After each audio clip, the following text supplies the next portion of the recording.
año litúrgico de don Próspero Curanjar, 28 de octubre, San Simón y San Judas apóstoles. Los trabajos de la Iglesia. En lugar de vuestros padres os nacieron hijos. La Iglesia, desechada por Israel, ensalza de este modo en sus cantos la fecundidad apostólica que tendrá hasta el fin de los tiempos. Esperaba ya desde ayer, adelantándose unas horas, que los bienaventurados apóstoles San Simón y San Judas se anticiparían a la misma solemnidad con sus bendiciones para ella.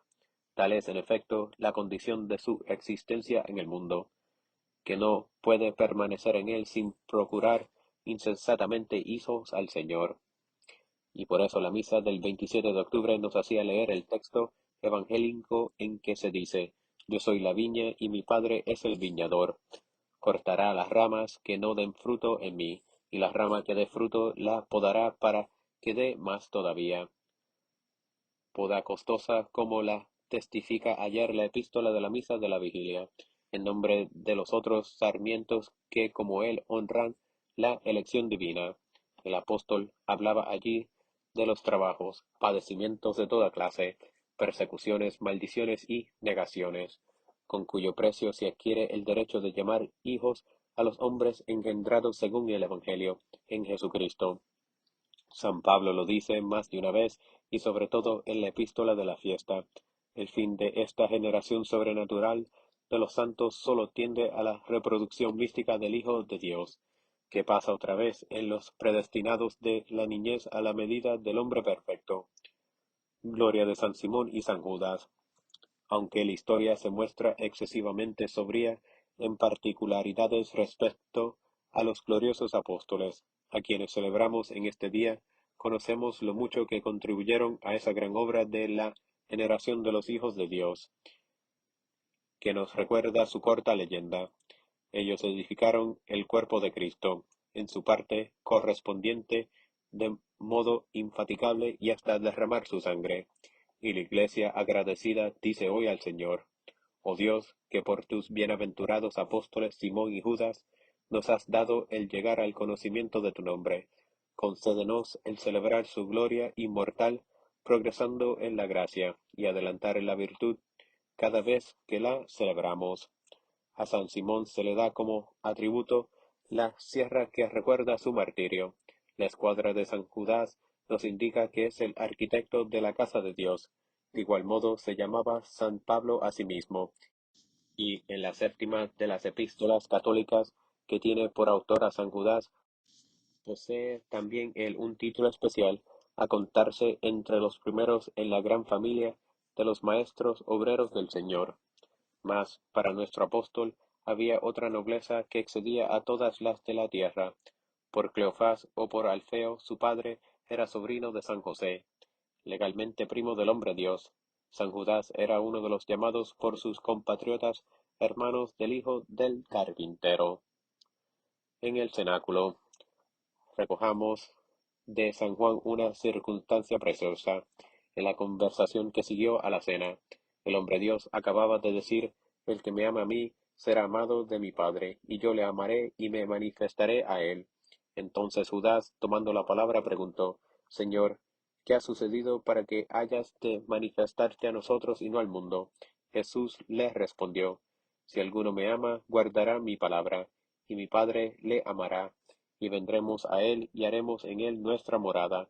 Pero el que no me ama no guarda mis palabras, y la palabra que oís no es mía, sino del Padre, que me ha enviado. Domiciano y los descendientes de David. Por la historia eclesiástica sabemos que Domiciano, al fin de su reinado, y cuando realizaba la persecución que él mismo había desencadenado, hizo traer desde el oriente para comparecer ante sí a dos nietos del apóstol San Judas. La política del César estaba un poco intranquila con respecto a estos descendientes de una raza real, la de David, que por la sangre representaban al mismo Cristo, ensalzado por sus discípulos como Rey Supremo del mundo. Domiciano no pudo darse cuenta por sí mismo de que estos dos sencillos judíos no podían constituir un peligro para el imperio, y que consideraban a Cristo como el depositario del poder soberano. Se trataba de un poder que no se iba a ejercer visiblemente hasta el fin de los siglos. El lenguaje sencillo y valiente de estos dos hombres impresionó a Domiciano, y según el historiador Hegesipo, de quien Eusebio toma los hechos que acabamos de referir, dio órdenes de suspender la persecución. Vida refiere una tradición antigua que los dos apóstoles fueron a evangelizar a Armenia y Persia, y sufrieron el martirio el año 47 en la ciudad de Suanir. A Simón le apellidaban Celotes, acaso por haber pertenecido antiguamente al partido nacionalista de los celotes que no consentían admitir el yugo extranjero en Palestina. San Judas, por parte de su madre, era pariente del Señor. Escribió una breve epístola para combatir la herejía gnóstica que estaba entonces en sus comienzos. Las reliquias de los dos apóstoles se trasladaron en 1605 a la Basílica Vaticana y se colocaron en un altar que la tradición sitúa en lugar próximo a aquel que fue clavada la cruz de San Pedro. San Turnino de Tolosa debe de poseer también algunas reliquias suyas.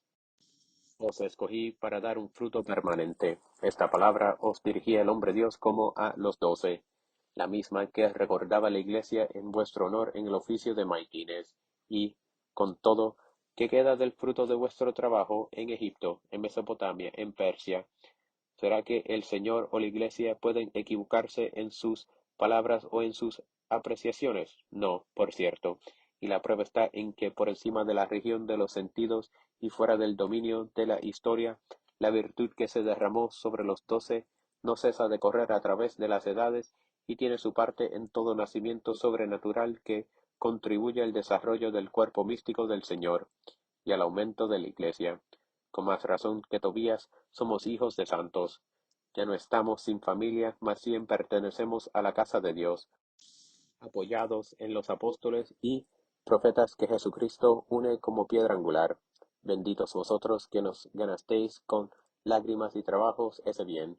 Conservad en nosotros el título y los derechos de una filiación tan preciosa. Mucho es el mal que nos rodea. Puede quedar alguna esperanza en la tierra, pero la confianza de los que os ruegan nos dice, oh Judas, que para ti no existe causa desesperada, y cuando mejor que ahora, oh Simón Celotes, podrías justificar tu apellido glorioso. Dignaos a atender a la Iglesia y a ayudarla con todo vuestro poder apostólico, a reavivar la fe, a inflamar la caridad, a salvar al mundo.